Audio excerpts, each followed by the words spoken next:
guys, as you can tell from the title, this is the what if tag. So thanks to Starflykiwi for tagging me. I'll put a link down to her channel below. If you haven't already checked out, please do. She's absolutely gorgeous. I must admit, this tag, I'm way behind in this one. I'm so sorry, I was so slack. Really rainy day outside, so I thought perfect to do a tag video. So let's get to it. Now I've printed out all the questions and I've put a list of them down below in the description box. And please, everyone that I've sort of tagged, maybe take some time to do it. I mean, it may take months, like me, but yeah. So just a little bit of fun, I thought, and I've written down sort of like 1 or 2 word sort of answers. So I didn't think too in depth about this. I just wanted to try and keep this light and fun. Okay, straight to it. Okay, question 1: if you could meet any person, dead or alive, who would it be? Okay. Now, this is the first thing that just popped in my mind. Would probably be, and the first name that I thought of was Edgar Casey. I'll put a link down below. It's easy just to sort of do that than to go on rambling about Edgar Casey and what he did and etc. A dead person. And why I'd like to meet him is, it's one of the books, I think it was Mysteries of the Mind. It was one of the sort of, how could I say, when I was going through a phase of spirituality of this sort of soul, more so than like, I'm not talking about necessarily religious one, I'm talking about universal sort of truth, sort of paranormal activity, powers, all this sort of fun stuff. I was reading one of his books and I just found it so sort of really insightful and really, I don't know how to put it, sort of blew my mind. And this is about, 2 decades ago I read this book or something like that, and yeah, it just sort of put my mindset into a sort of different thing at that time. I think, I don't know how old I was, 2 decades, but about 25 years ago now. So I just thought it'd be fascinating to sort of talk to him in person. I mean, it's different to sort of read what people write in books and how people interpret it, and also maybe get a spin on the world today. Number 2, if you could visit any place in the world, where would it be? Well, my current sort of obsession is to make it to the US because of all the things that I've seen on YouTube and different reviews, products we can't get here. I mean, that's a little bit vain, but where I'd actually like to go, and I've been wanting to go for the longest time, probably for about 20, probably as long as Ed Casey, 25 years, is Scotland. And this is one of the reasons was, one of the movies I love is Highlander, and I went and watched that with my dad, but I just remember seeing the backdrop of the Highlands, the Scottish Highlands, and just the beautiful lush greenery, the mountains, the sort of rocky crags, the rain and all. I just thought it was such a romantic looking place. I mean, I don't know personally, but I've seen it in other movies over the years, and obviously seen it in travel videos and stuff like that. I thought it would be just a great lush sort of place to go just for the experience. Okay. Number 3, if you could have chosen your own name, what would it be? Now, just quickly, it took me years to sort of learn to like my name and the fact that I was actually really proud of my name, which is a really sad thing to actually admit. Only because I thought my name was sort of like a word-ending name, and just Tina. It's a simple two-syllable word. But actually now I'm really proud, and I actually love my name. I like my name. I'm happy to have Tina as my name, but I think I was sort of teased, but not teased in a bad way. It was just a sort of, actually I look at it now as a compliment. You know, obviously when I was younger it was Tina Turner, and then since I've been in Australia, and a lot of people always refer to me as Tina Arena, or they try and shorten my name to T or to Teen. But yeah, so I do like Tina now, but I always played around with different names, and funnily enough, the name that I came up with years ago was Christina as the first name. How lame is that? I mean, it's got Tina in it anyway, but I thought that way people could just play with my name properly and make it like Chris or Christy or just Tina. It would be actually part of that, because people used to ask me, oh, what's your full name? Is it Christina? Or thinking it might be Katerina or something like that. And even just another funny side note is, for the longest time, people have been calling me Tanya or Tiana. A lot of the times, like when I write my name down as Tina, or I tell someone my name is Tina, though for some reason it slips out as Tanya or Tiana. I remember a guy I used to work with, I didn't see him that often, but for 4 years he called me Tanya. And even though I'd say it was Tina, he'd call me Tanya, but I don't know. If you were invisible for a day, what would you do?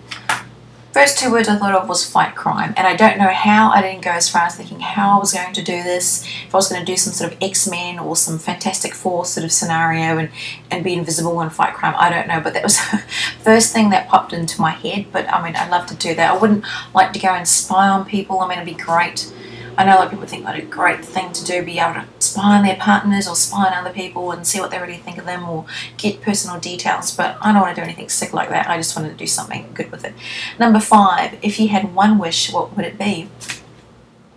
Now this one was weird. I was sitting there and then went pop was justice. Now this is where I want to get a little bit philosophical, but I just had the idea, how about all the nasty things that humans do to each other, or nasty things humans do to the environment, or nasty things humans do to animals and stuff like that, and even family members do to other family members. So I was thinking, how about they just, before they do that horrible thing they're going to do, or that immoral thing, or that bad thing, or say something, they get a flash of what it's like in that other person's shoes, to be on the end of, I don't know, whatever they're going to do to them, that horrible thing they're going to do to them, they get a flash of what it's like to be, like I said, experience it, and also the consequences of it. So, but I didn't go too much of the after effects of it, but that's sort of what I like to do. They just get that flash, the insight of what it's like. Number 6, if you could be any animal, which animal would you be and why?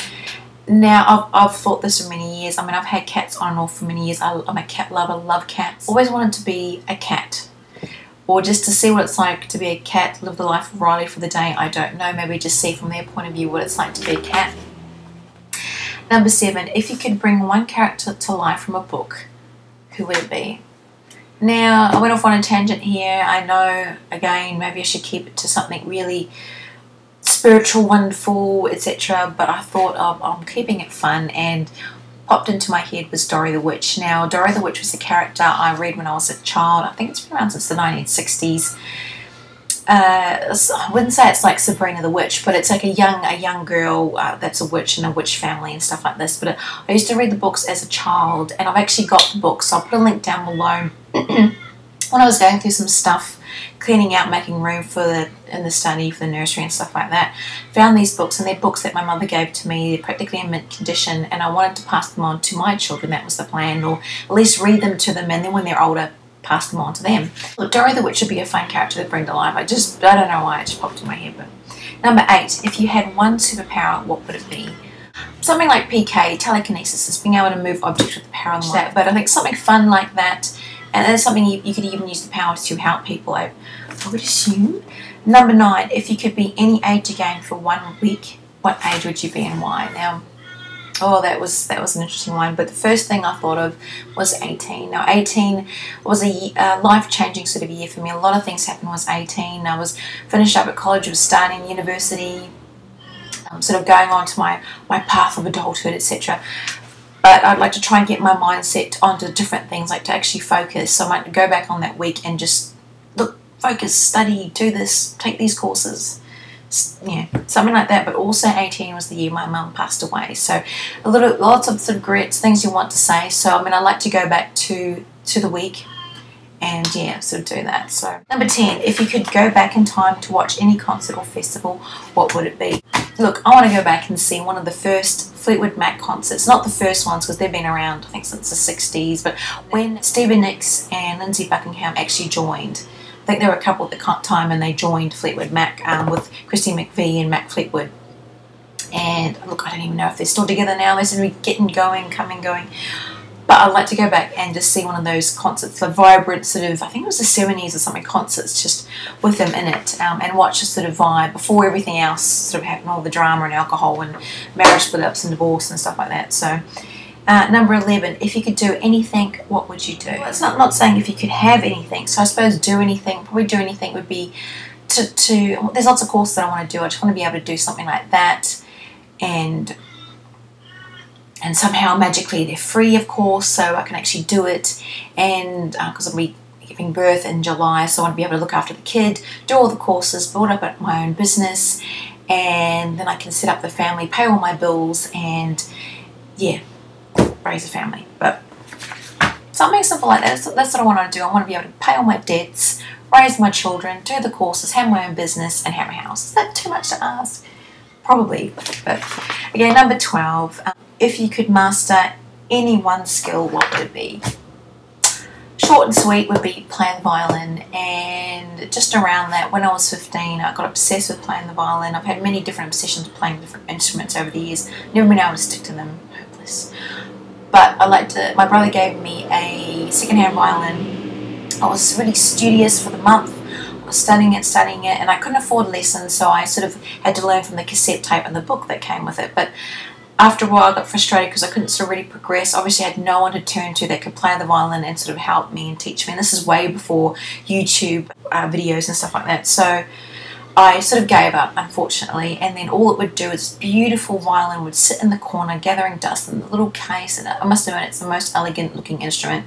I'd take it out and I'd clean it and dust it, and then I'd tighten up the strings again, because you had to loosen the strings when it was in the box, and then oil it up and stuff, and then play Twinkle Twinkle Little Star and put it back in the case. And I eventually sold it, because I used to sell stuff when I was younger to get money to buy my uniform for school and stuff anyway. So I want to master the violin, determined to learn that.